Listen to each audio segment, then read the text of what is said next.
Hallelujah.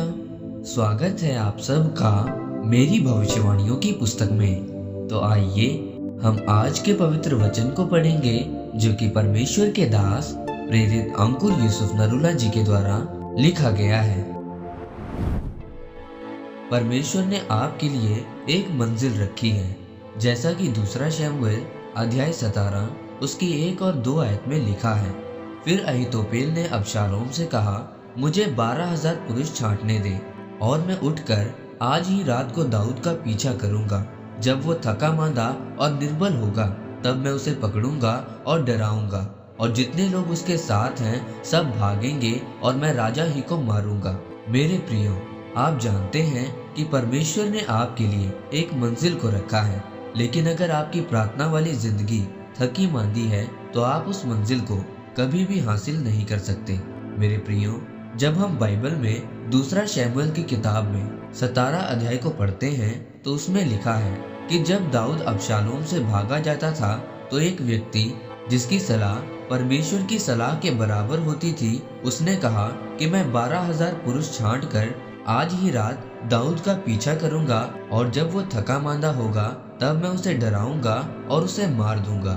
मेरे प्रियो, उसने दाऊद को उस समय मारने की सोची जब वो थका और मांदा था और निर्बल था। उसी तरह शैतान भी आपके जीवन में तब तक हमला करता है जब आपका प्रार्थना वाला जीवन थका मांदा और निर्बल होता है। यानी शैतान भी आप पर तब हमला करता है जब आप आत्मिक रूप से थके और निर्बल होते हैं। इसीलिए आपकी प्रार्थना वाली जिंदगी हमेशा मजबूत और गर्म होनी चाहिए, ताकि शैतान आप पर हमला करने की सोच भी ना पाए। याद रखें, अगर आपकी प्रार्थना वाली जिंदगी कमजोर है, निर्बल है, तो आप अपनी मंजिल पर कभी नहीं पहुंच सकते।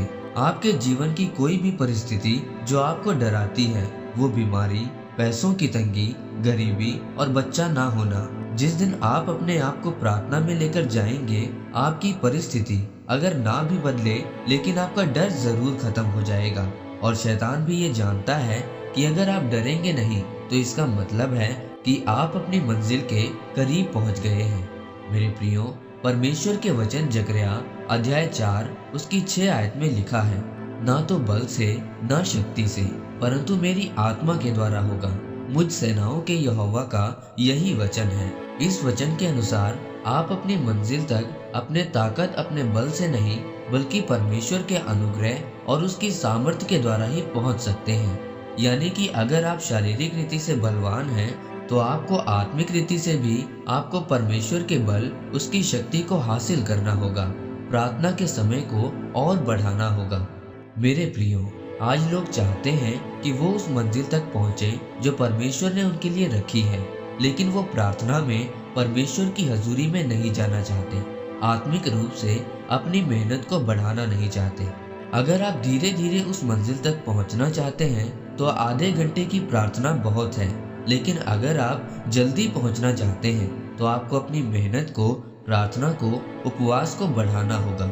अगर आप अपने जीवन की मंजिल तक पहुंचना चाहते हैं तो परमेश्वर के साथ समय बिताएं, अपने रोल को अदा करें, अपने जीवन से मूल्य अदा करें, परमेश्वर के वचनों पर दिन रात ध्यान लगाएं। तब परमेश्वर आपके लिए, आपके जीवन में अपने भेदों को खोलेगा और आपको आपकी मंजिल तक पहुंचाएगा। आमीन। आइए परमेश्वर के दास के द्वारा की गई इस घोषणा को आप मेरे साथ एक मन होकर ग्रहण करें।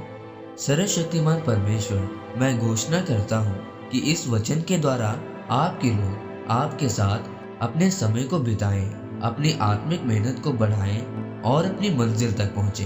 प्रभु यीशु मसीह के नाम में आमीन। परमेश्वर आप सबको आज के वचन के ऊपर मनन करने के द्वारा आशीषित करें। आमीन।